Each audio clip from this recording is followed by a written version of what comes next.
राम भाइयों बहनों, स्वागत है आपका आपके YouTube channel study with social सोना में। तो ये आज का सेशन है डीएलएड 2023 फोर्थ सेमेस्टर का लघु उत्तरीय प्रश्न। प्रथम प्रश्न पत्र है ये, उसका लघु उत्तरीय प्रश्न है। ठीक, तो समय ना खराब करते हुए आगे बढ़ते हैं। ठीक है, जिसको भी पढ़ाना है वो संपर्क करें। लोकगीत से आप क्या समझते हैं?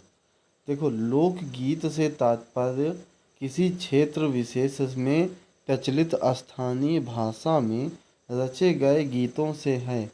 वे लोकगीत उस क्षेत्र विशेष की सभ्यता तथा संस्कृति को अभिव्यक्त करते हैं, जैसे कजरी, सोहर, चैती, लंगुरिया और बिरहा, ये सब है ना, आदि लोकगीत की प्रसिद्ध शैलियाँ हैं। ये लोकगीत शास्त्रीय नियमों को विशेष परवाह न करके सामान्य लोक व्यवहार के उपयोग में लाने के लिए मानव अपने आनंद की तरंग में जो छंदोबद्ध वाणी सहज व्यक्त करता है वही लोकगीत है। ठीक, आगे चलते हैं। भाषा शिक्षण में लेखन का उद्देश्य बताइए। क्या इसके महत्व पर भी प्रकाश डालिए। लेखन के उद्देश्य निम्नवत हैं। पठित सामग्री को बोध और अर्थबोध के साथ समझने की योग्यता विकसित करना।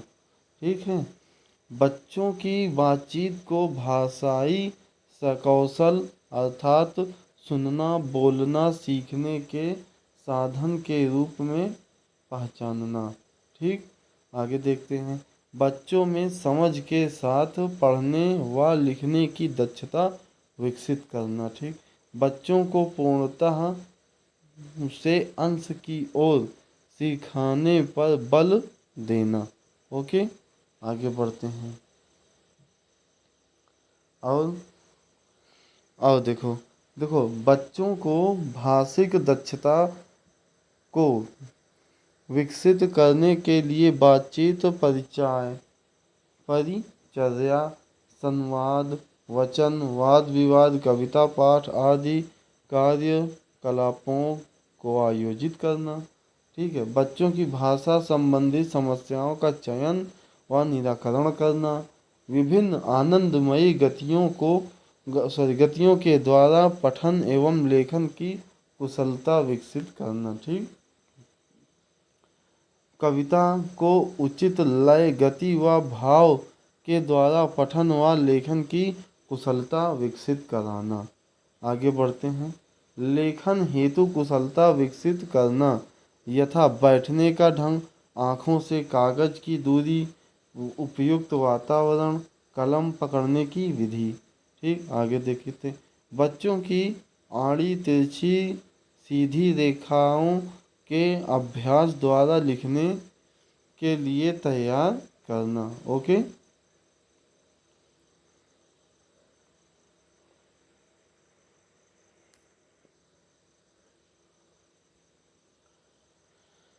आगे देखते हैं।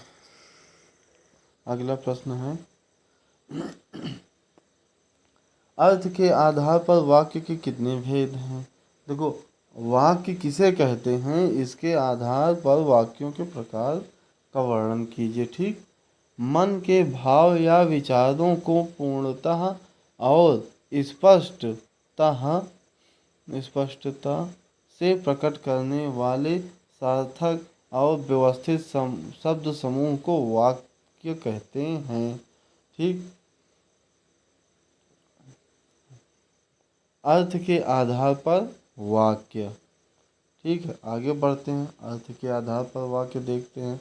तो अर्थ के आधार पर वाक्य 5 प्रकार के हैं। देखो, जैसे विधि सूचक वाक्य, जिन वाक्यों में किसी बात के कहने या कार्य के होने का बोध होता है उसे विधि सूचक वाक्य कहलाते हैं। जैसे मैं आता हूँ।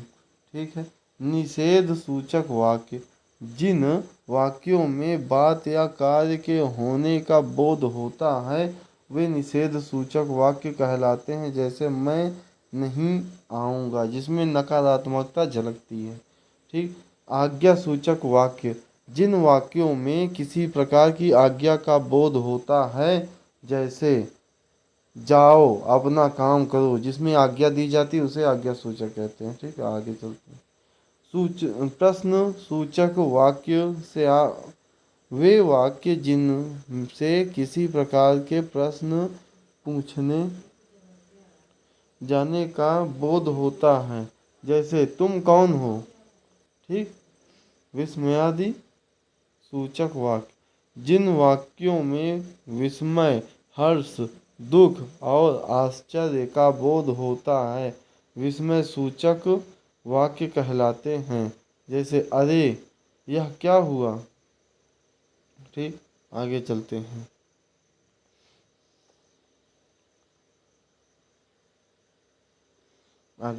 देखो इसमें प्रश्न है, वर्तनी सुधार हेतु कक्षा कक्ष में किए जाने हेतु अपने सुझाव लिखिए। यदि अध्यापक कक्षा कक्ष में निम्न उपाय कर ले तो छात्रों की वर्तनी सुधर जाएगी। जैसे जिन छात्रों का उच्चारण अशुद्ध हो उनका अनुकरण अन्य छात्र ना करें, इसका ध्यान रखा जाए। ठीक। मौखिक कार्य का उच्चारण सुधार के विशेष महत्व हैं, अतः कक्षा में मौखिक कार्य के पर्याप्त अवसर प्रदान किए जाएं। ठीक। आगे चलते हैं। देखो यदि संकोच, डर या आत्मविश्वास की कमी के कारण उच्चारण अशुद्ध हो रहा है तो अध्यापक को चाहिए कि छात्र के प्रति सहानुभूति एवं धैर्य के साथ व्यवहार करे। आवश्यकता पड़ने पर मनोविज्ञान विशेषज्ञ से परामर्श ले लिया जाए। ठीक। अध्यापक अपना उच्चारण भी सुधार ले। उच्चारण शिक्षा में अनुकरण का विशेष महत्व है। छात्रों में शुद्ध उच्चारण करने की आकांक्षा जागृत की जाए।